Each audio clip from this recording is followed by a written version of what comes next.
Visual Basic .NET data type.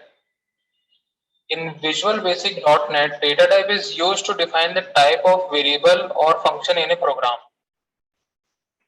ठीक है, generally data type क्यों यूज किया जाता है? ताकि हम लोग वेरिएबल को डिक्लेयर कर सके और वेरिएबल का टाइप डिक्लेयर कर सके, ठीक है। या फिर जब हम लोग फंक्शन बनाते हैं किसी भी प्रोग्राम में, तो उस फंक्शन में हम लोग रिटर्न टाइप दे सके, ठीक है। मतलब इनडायरेक्टली हम लोग को डेटा का टाइप बताना है, ठीक है। हम लोग एक डेटा टाइप को दूसरे डेटा टाइप में कन्वर्ट भी कर सकते हैं, जिसको हम लोग टाइप कन्वर्जन बोलते हैं, ठीक है।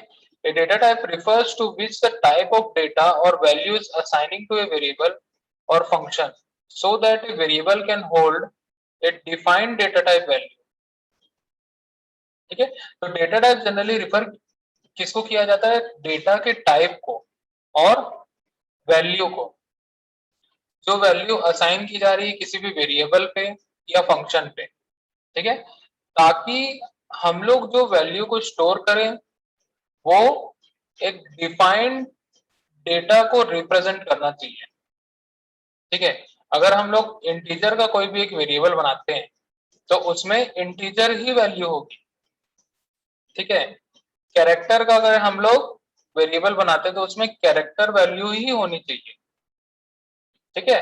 तो मतलब यहाँ पे डेटा टाइप जो हम लोग डिफाइन कर दिए, हम लोग वेरिएबल पे या फंक्शन पे उसी टाइप की वैल्यू असाइन करेंगे, ठीक है। फिर उसके बाद जब हम लोग वेरिएबल बनाते हैं, अगर उसमें कोई भी वैल्यू स्टोर करते हैं तो वो कहाँ पे जाके स्टोर होती है?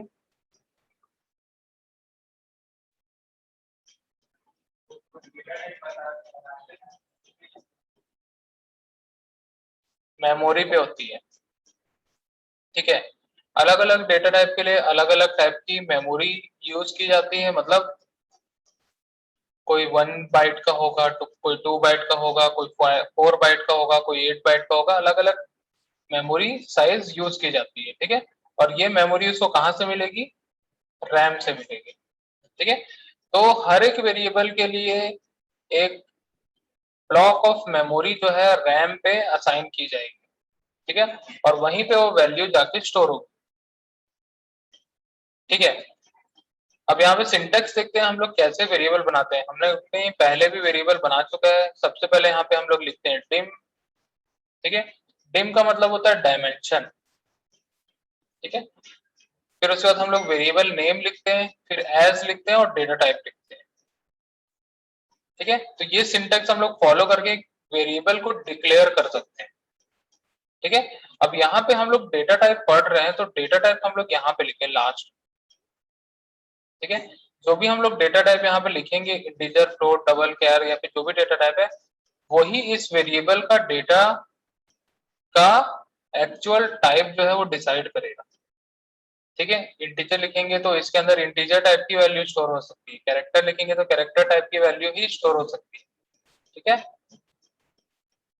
फिर उसके बाद आता है यहाँ पे variable name, data type description है। फिर यहाँ डिफरेंट डेटा टाइप्स हम लोग देखते हैं और उसमें कितने स्पेसेस रिक्वायरमेंट होती है, ठीक है। सबसे पहला आता है Boolean data type. Boolean data type में 2 टाइप की वैल्यू होती है, ठीक है। फर्स्ट होता है ट्रू, सेकंड होता है फॉल्स, ठीक है। बूलियन में पहले से हम लोग को वैल्यूज मिल जाती है, ठीक है, ट्रू और फॉल्स, ठीक है। A boolean type depends on the implementing platform, ठीक है। जनरली जो भी इम्प्लीमेंटिंग प्लेटफॉर्म है, जैसे कि जो भी, जैसे विंडोज यूज कर रहे हैं या लाइनक्स यूज कर रहे हैं, दोनों में अलग अलग टाइप की मेमोरी है। जनरली वन वन बाइट की ही मेमोरी लेता है, उससे ज्यादा नहीं लेता है, ठीक है। क्योंकि इसमें ट्रू और फॉल्स जो है ये जनरली 0 और 1 को रिप्रेजेंट करता है, तो वहाँ पे 1 बाइट की मैक्सिमम मेमोरी लेता है, उससे ज्यादा नहीं लेता है, ठीक है। क्योंकि वहाँ 0 और 1 मतलब यहाँ पे 0 to 255 अनसाइंड ही लेगा, ठीक है। अनसाइंड मतलब पॉजिटिव साइड, ठीक है। तो 1 बाइट की मेमोरी लेता है। वैसे ही सेम होता है बाइट, ये भी सबसे छोटा डेटा टाइप होता है बाइट, ठीक है।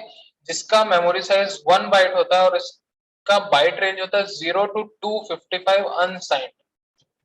अनसाइंड मतलब पॉजिटिव वैल्यूज, ठीक है। नेक्स्ट आता है कैरेक्टर। कैरेक्टर जो है वो 2 बाइट्स लेता है और इसमें जो कैरेक्टर रेंज है 0 to 65535 रेंज यहाँ पे दिया गया है।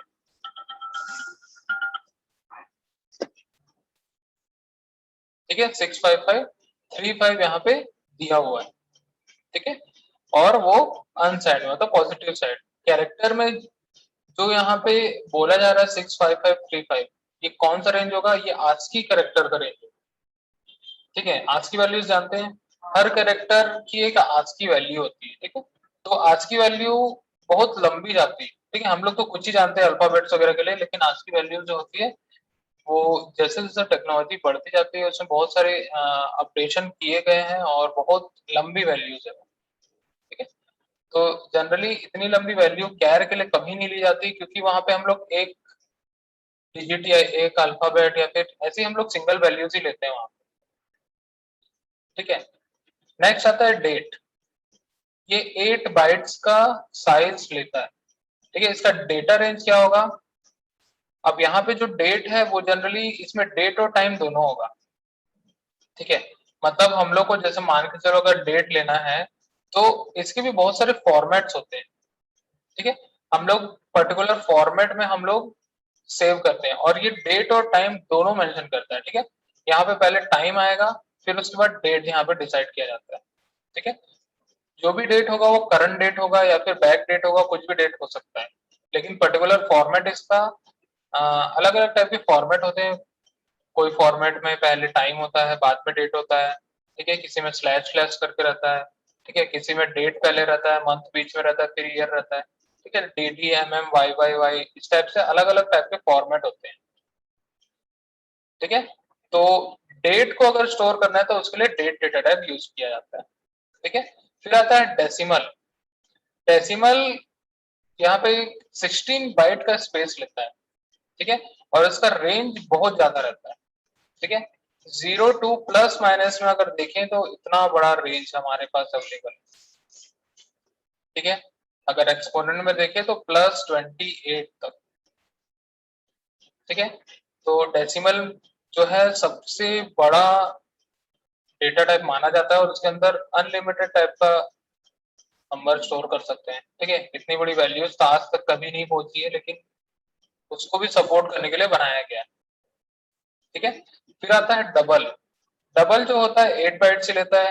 हर प्रोग्रामिंग लैंग्वेज में डबल यूज करेंगे तो लगभग लगभग 8 बाइट से लेता है, लेकिन यहाँ पे रेंज जो है वो काफी बड़ी रेंज हम लोग को मिल जाती है।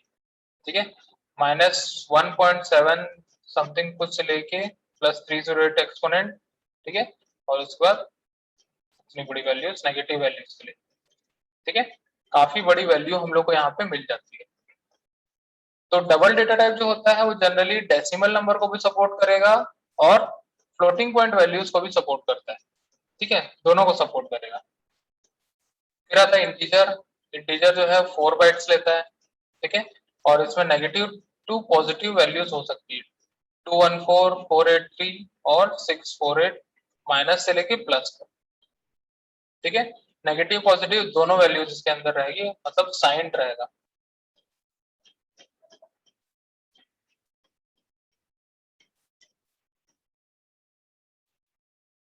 ओके, नेक्स्ट डेटा टाइप हमारा है लॉन्ग।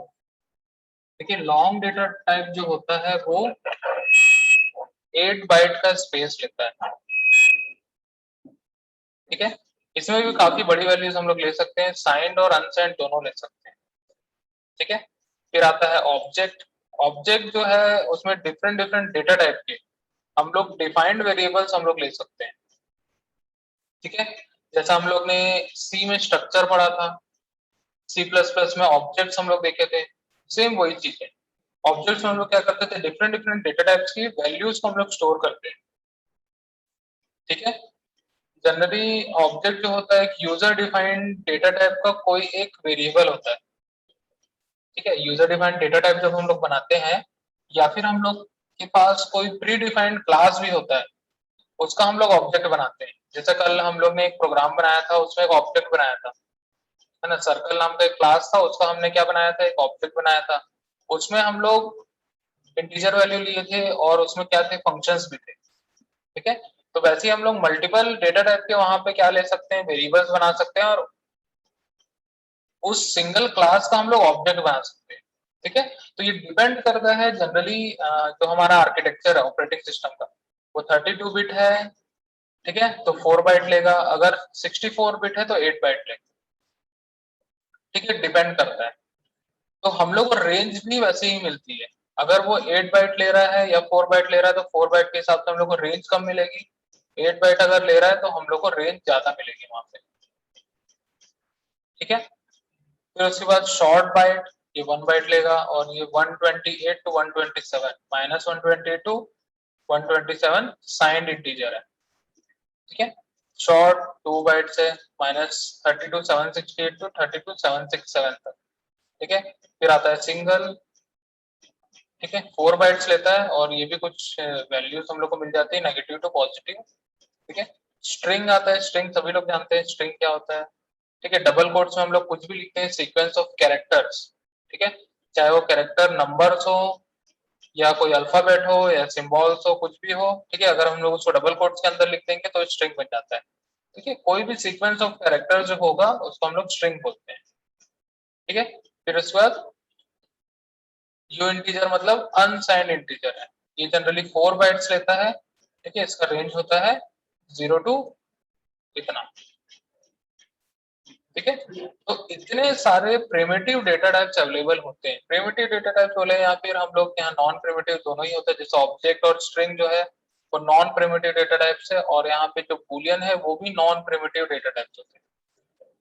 ठीक है, तो प्रिमिटिव में जो पहले से फिक्स रहते हैं उसको हम लोग प्रिमिटिव बोलते हैं। ठीक है, जैसे कि यहाँ पे बाइट, कैर, डेट, डेसिमल, लॉन्ग, इंटीजर।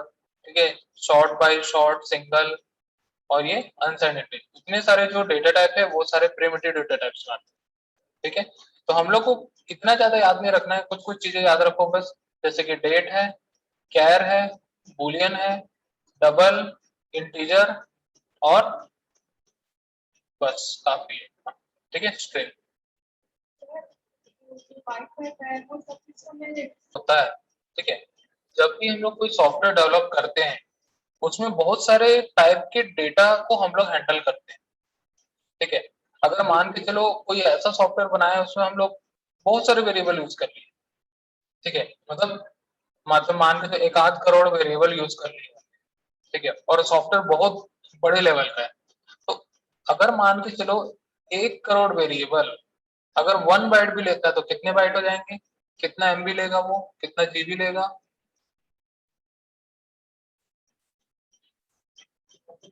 मान के चलो 1 करोड़ बाइट ले रहा है, कितना हो जाएगा। ठीक है, जीबीज में चले जाएगा, है ना।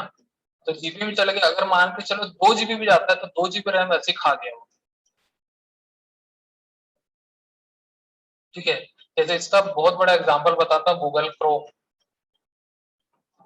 क्रोम एक ऐसा एप्लीकेशन है, वो चाहे विंडोज में रहे, लाइनेक्स में रहे, मैक ओएस में रहे, किसी में रहे, सबसे ज्यादा रैम कंज्यूम करने वाला सॉफ्टवेयर है। देखो अभी मैं मान के चलो ये क्रोम ओपन किया, मैं इसको क्लोज कर देता हूँ। ठीक है, अभी क्रोम क्लोज है, यहाँ से भी मैं इसको क्लोज कर देता हूँ। ठीक है, तो देखो यहाँ पे बैकग्राउंड में चल रहा है। उसके बाद भी अगर टास्क मैनेजर में देखेंगे तो यहाँ पे हम लोग को क्रोम की कुछ मिल जाएंगे। चलो फाइनली पूरा क्लोज हो गया। ठीक है, लेकिन क्लोज होने के बाद भी चलते रहता है। ठीक है, अभी देखो क्लोज कर दिया, कुछ भी नहीं है, लेकिन बैकग्राउंड में चल रहा है। ठीक है, ये देखो कितने सारे प्रोसेस चल रहे हैं। ठीक है, अब प्रोसेस चल रहा है मतलब प्रोग्राम चल रहा है। ठीक है, और प्रोग्राम चल रहा है मतलब इसमें बहुत सारे वेरिएबल्स होंगे। ठीक है, और रैम भी कंज्यूम करेगा, सीपीयू भी कंज्यूम करेगा, सारी चीज कंज्यूम करेगा। ठीक है, तो अब मेरे में तो 8 जीबी रैम है तो कोई दिक्कत नहीं है, लेकिन अगर कोई सिस्टम ऐसा है जिसके पास कैपेसिटी नहीं है, ना प्रोसेसर ज्यादा है ना रैम ज्यादा है, अगर उसमें हम लोग बड़े सॉफ्टवेयर इंस्टॉल कर देंगे तो सिस्टम परफॉर्म नहीं कर पाएगा। ठीक है, तो जब भी कोई सॉफ्टवेयर बनता है तो उसका परफॉर्मेंस, उसमें किस टाइप का एल्गोरिथम लगा है, वो ऑप्टिमल है कि नहीं है, सब चीज वहां पे ध्यान रखा जाता है। ठीक है, अभी तो हम लोग लोकल सॉफ्टवेयर बना लेते हैं, जैसे भी सीखते हैं और बना दिए, काम चल रहा है। ठीक है। लेकिन जब बड़े लेवल की बात आती है तो वहां ऑप्टिमाइजेशन मतलब memory optimization, processor optimization, process optimization, multi threading, सब चीज का कॉन्सेप्ट वहां पे लगाना पड़ता है। ठीक है। अगर कोई ऐसा, जैसे कि हम लोग सिंपल सा एक एग्जांपल लेते हैं, जैसे हम लोग आजकल पीडीएफ स्कैन करते हैं। ठीक है। पीडीएफ स्कैन करना या फिर कोई पेपर को स्कैन करना पर्टिकुलर किसी भी प्रिंटर में लगा हुआ स्कैनर से या फिर कोई स्कैनर से करना, ठीक है, वो मैक्सिमम अगर 10 पेज भी करोगे तो भी वो 100 बाइट के ऊपर नहीं लेगा। ठीक है, करके देखना, कभी ट्राई करना। ठीक है, वो 100 बाइट्स 200 सॉरी किलो बाइट्स, ठीक है, केबी मतलब 100 केबी 200 केबी या फिर उससे ज्यादा वो लेगा ही नहीं कभी, क्योंकि उसको पता है कि स्कैनर खरीदा है और उसको यूज करेगा, मतलब उसको डॉक्यूमेंट कहीं ना कहीं सेंड करना होगा तभी खरीदा है। और जब उसको डेटा सेंड करना है मतलब डेटा बहुत ज्यादा कंज्यूम नहीं करना चाहिए। अगर मैं कोई डॉक्यूमेंट को स्कैन करता हूँ हाई क्वालिटी में, तो अगर मैं मोबाइल से स्कैन करता हूँ, अगर नॉर्मल कैमरे से भी हम लोग फोटो खींचेंगे तो कम से कम 15 MB की फाइल बनाएगा, है ना, रिजोल्यूशन को देख के। अगर वही चीज हम लोग स्कैनर से स्कैन करेंगे रिजोल्यूशन उतना ही मिलेगा, लेकिन हम लोग को क्वालिटी भी बहुत अच्छी मिलेगी और मेमोरी ऑप्टिमाइजेशन बहुत कम रहता है वहां पे। मतलब जो मेमोरी को ऑप्टिमाइज किया जाता है वो काफी अच्छे से किया जाता है। ठीक है, क्योंकि उसमें जो एल्गोरिथम्स यूज किए गए हैं वो बहुत वेल मैनेज है ना, तभी तो उस चीज का फायदा है। ये तो क्या मतलब रहेगा, अगर मैं मान के चलो कोई एक ऐसा पीडीएफ जनरेटर मैं बना लिया हूँ, ठीक है, जो डायरेक्ट फोटो खींच रहा है और उसको पीडीएफ में कन्वर्ट कर दे रहा है। ठीक है, 15 MB का एक इमेज है, वो 15 MB का ही फाइल बना रहा है, और जब मैं उसमें 10 पेज डालूंगा तो 150 MB हो जाएगा। ठीक है, अगर मैं उसमें 50 पेज डाल दिया तो कितना 1.5 GB का हो जाएगा। क्या मतलब है ऐसा, अगर मैं उसको सेंड करूंगा कहीं मेल करूंगा तो जा ही नहीं पाएगा। ठीक है, मेल की लिमिट ही होती है 25 MB, उसके ऊपर की लिमिट ही नहीं है। ठीक है, तो ये सारी चीजें को देख के बनाया जाता है कोई भी सॉफ्टवेयर, तो वहां पे बहुत इंपॉर्टेंट है। इसीलिए ये रिक्वायर्ड स्पेस बताया जाता है कि कौन सा डेटा टाइप कितना स्पेस लेगा। और जब भी कोई सॉफ्टवेयर डेवलप होता है, ठीक है, तब इस डेटा टाइप को ध्यान में रखते हुए वहां पे लेना पड़ता है। अगर मान के चलो हमने इस अगर हम लोगों को सिर्फ एक कैरेक्टर स्टोर करना है और वहां पे स्ट्रिंग डेटा टाइप ले लिए, तो आर्किटेक्चर के हिसाब से अपना साइज बदल देगा, है ना। वो तो यहाँ पे 2 बिलियन कैरेक्टर्स ले रहा है ना, समझ रहे हो, 2 बिलियन कैरेक्टर्स कितना ज्यादा होता है, मतलब पूरा डॉक्यूमेंट अपलोड कर दूंगा उसमें आराम से, है ना, इतना ज्यादा कैरेक्टर्स होता है। अब वहीं पे हम लोग को कितना चाहिए, एक कैरेक्टर चाहिए बस। जहां 2 बाइट में काम हो रहा है तो वहां पे मैं एमबीज जीबीज में डेटा क्यों दूंगा, सीधी सी बात है ना। तो जो यहाँ पे डेटा टाइप यूज करते हैं उसको बहुत सोच समझ के किया जाता है। ठीक है, कौन सा डेटा टाइप यूज करना पड़ेगा, किससे काम हो जाएगा, काम तो सबसे हो जाएगा, कोई दिक्कत नहीं है। ठीक है, लॉन्ग से भी काम हो जाएगा, इंटीजर से भी काम हो जाएगा, डबल से भी काम हो जाएगा, सब सभी जो है नंबर सपोर्ट करते हैं।